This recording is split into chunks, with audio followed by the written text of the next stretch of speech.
Pemirsa, kita masih sama-sama ada di studio Metro Manulife dan tentunya masih dalam acara Gaya Hidup Masa Depan. Cicil masa depan mapan dari sekarang.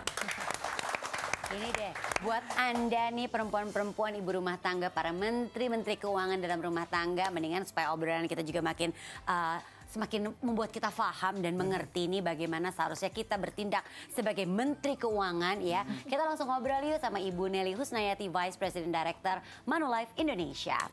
Halo Ibu. Apa kabar Ibu Nelly? Hai Ibu, apa kabar? Sehat Ibu?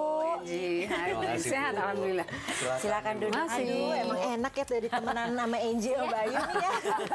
Ini kita sebenarnya ingin langsung tahu nih Bu, apa sih yang harus diperhatikan oleh para menteri-menteri keuangan rumah tangga ya dalam mengatur keuangan keluarga. Karena kan banyak yang tadi ternyata kata Bayu, walaupun sebagian besar apa ya istilahnya ibu rumah tangga yang mengatur keuangan dalam keluarga, tapi yang paham itu cuma sedikit Bu. Betul. Kan sedih ya Bu, takutnya jadinya uangnya nggak tahu lari kemana, keuangannya jadi berantakan, terus tujuannya mereka untuk mereka mungkin nggak punya asuransi, jadinya nggak ada proteksi diri. Dan di Indonesia perempuan yang tahu mengenai literasi keuangan ini paling rendah se-Asia Bu. Oh kamu bolak-balik mengulang itu ya? Iya makanya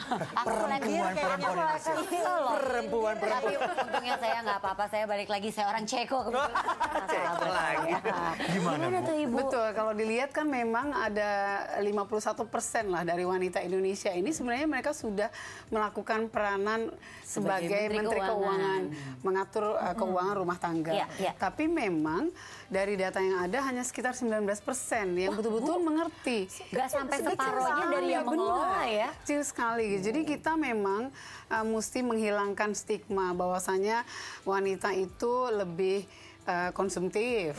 Harusnya memang kita mulai bisa lebih mengatur keuangan rumah tangga ini untuk kita bisa menjadi andalan bagi keluarga gitu sebagai ibu rumah tangga. Biar perempuan tetap harus jadi andalan nih Bu ya. Nah ini Bu ya biasanya kan kita mah bukan berniat buruk ya Bu, tapi memang kadang-kadang nggak sadar juga. Waktu itu tuh aku juga pernah mengalami soalnya. Nggak tahu juga ternyata kalau misalnya kita sembarangan jadi menteri keuangannya, ternyata ada dampak yang nantinya bisa jadi resiko-resiko yang kita hadapin, tapi kita kan nggak tahu sebelumnya gitu.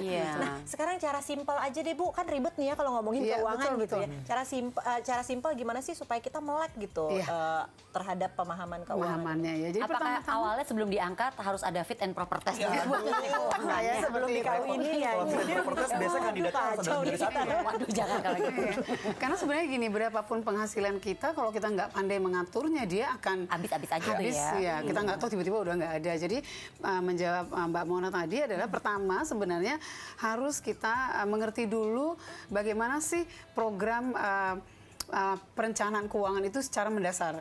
Contohnya berapa yang harus kita sisihkan untuk kebutuhan dasar dulu, yaitu kebutuhan sehari-hari, untuk anak-anak, sekolah dan segala macam kan sehari-hari mereka perlu uang jajan, mereka perlu uang buku dan segala macam. Jadi kita harus bisa membedakan mana yang butuh, mana yang ingin. Nah, yang kedua adalah kita mesti bisa mulai mengerti instrumen-instrumen keuangan. Contohnya deposito itu seperti apa, asuransi seperti apa, reksadana seperti apa, dan kita pahami kira-kira tingkat risikonya nanti seperti apa.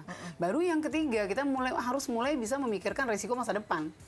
Nah, apa itu maksudnya masa depan? Kita mesti menyisihkan juga sebagian dari income kita ini untuk misalnya kita nggak bisa tahu anggota keluarga ada yang sakit satu waktu. Nah, ini mungkin kita kasih kesempatan juga sekarang buat penonton yang ada di studio mau tanya boleh, tapi aku mau kasih kesempatan buat perempuan aja deh hari ini. Laki-laki juga harus perlu tahu.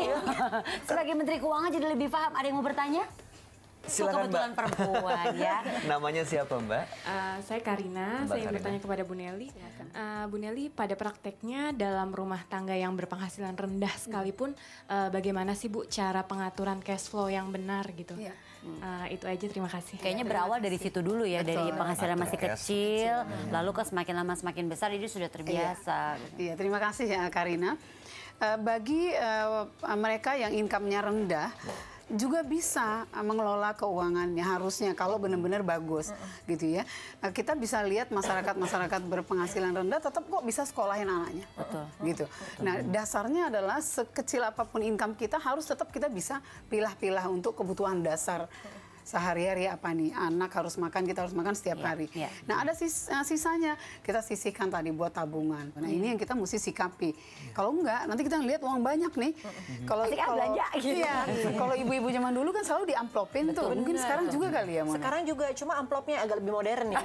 Kali di gadget. Iya itu dia, tulis apa. Amplop ini yang sehari-hari, uang belanja sehari-hari, ini uang sekolah anak, ini untuk asuransi, untuk tabungan. Saya juga diamplopin tapi di amplopnya Angie, Bu.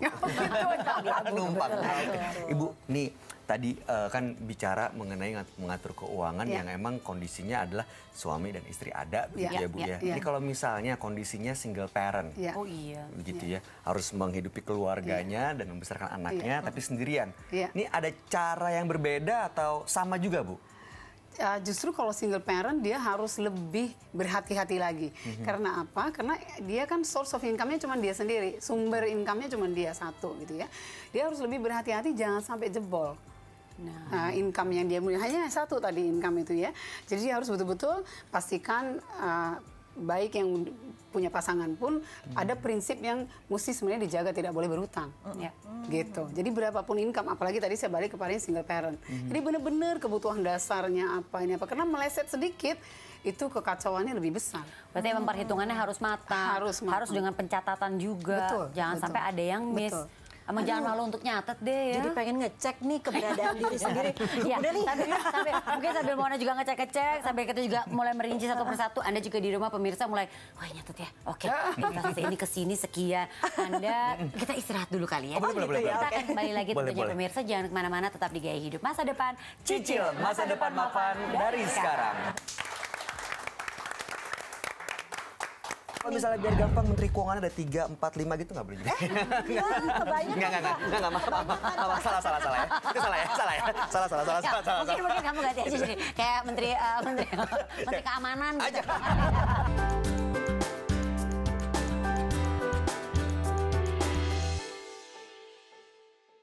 Dipersembahkan oleh